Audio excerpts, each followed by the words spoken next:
अत्यधिक संभावना को व्यक्त करने के लिए मे का प्रयोग किया जाता है। मे का यदि आप प्रयोग करते हैं तो मान के चलिए कि संभावना बिल्कुल 100% है। जैसे मैं कहता हूं कि आज बारिश होने की संभावना है, तो इट में रेन टुडे, यानी कि 100% चांस है कि बारिश होगी ही होगी। आप सिचुएशन को देख के इसका प्रयोग कर सकते हैं।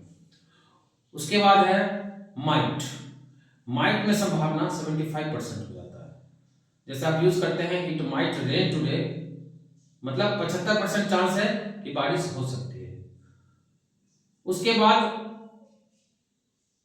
कुड का प्रयोग होता है। आप यदि यूज करते हैं कि इट कुड रेन टुडे, तो मामला यहां 50-50 का हो जाता है। और यदि आप कहते हैं इट कैन रेन टुडे, मतलब बहुत ही कम संभावना है, माने 25% चांस है कि बारिश होगी।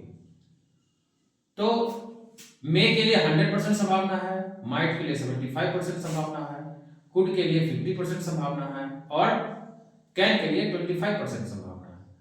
तो आपको देखना है कि सिचुएशन क्या है, उस हिसाब से इसका प्रयोग करना है। जैसे मान लीजिए घनघोर घटा छाया हुआ है, कभी भी किसी भी पल बारिश हो सकता है, तो वहां पर आप मे का यूज कीजिए। इसके अलावा भी मे के स्थान पर हम लाइकली टू का प्रयोग कर सकते हैं। लाइकली टू का मतलब भी हुआ कि संभावना 100% ही माना जाता है। और मॉडर्न इंग्लिश में, स्टैंडर्ड इंग्लिश में लाइकली टू का प्रयोग बहुत ज्यादा हो रहा है। जैसे he is likely to come to my house, मतलब उसका आज मेरे घर आने की संभावना है, संभावना 100% है। He is likely to meet the principal today, उसका आज प्रधानाचार्य से मिलने की संभावना है। India is likely to win the match, भारत का मैच जीतने की 100% संभावना है। तो आपको ये समझ में आ गया होगा। अब देखिए कभी कभी क्या होता है कि मे के साथ है का भी प्रयोग हो जाता है। इसका अर्थ यह हुआ कि कर्ता ने किसी भी कार्य को किया होगा, एक कयास लगाया जा रहा है, कोई जरूरी नहीं कि किया ही होगा, किया होगा। इस अर्थ को व्यक्त करने के लिए हम मे हैव का प्रयोग करते हैं। और जब भी कोई भी मॉडल्स के साथ है का प्रयोग हो जाता है, तो वहां पर हमेशा V3 का प्रयोग होता है। जैसे राम ने आम खाया होगा, खाया होगा कयास लगा रहा है, कोई जरूरी नहीं कि खा ही लिया होगा। राम ने have eaten a mango, Mohan ने एक अच्छी नौकरी प्राप्त की होगी, श्योर नहीं है कि कर ही ली होगी। मोहन में have got a good job,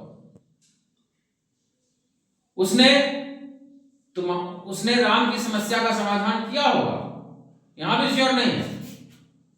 He may have solved Ram's problem।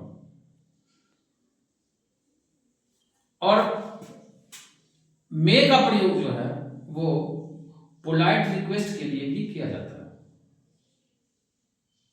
जैसे may I come in, may I sit here, may I talk to you, may I help you, ये पोलाइट रिक्वेस्ट हो गया। और अंतिम जो इसका प्रयोग होता है मे का, उसको हम किसी के लिए अच्छी कामना करने और किसी के लिए बुरी कामना करने के लिए भी कर सकते हैं।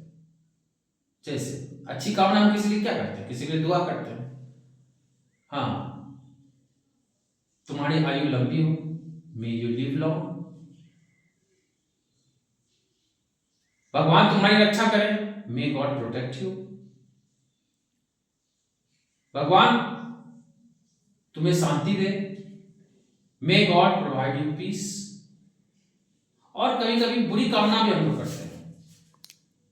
अच्छी कामना करते हैं तो किसी के लिए द्वेष भी मन में रहता है, उसके लिए बुरी कामना भी करते हैं। जैसे मे यू डाई टुडे, तुम आज मर जाओ, may you meet with an accident today, तुम्हारी आज दुर्घटना हो जाए, may you suffer huge loss in business, तुम्हें व्यापार में लंबी घाटा लगे। तो मित्रों आपको समझ में आ गया होगा। यदि चैनल अच्छा लगे तो इसको सब्सक्राइब कीजिए, लाइक कीजिए और शेयर भी कर दीजिएगा। धन्यवाद।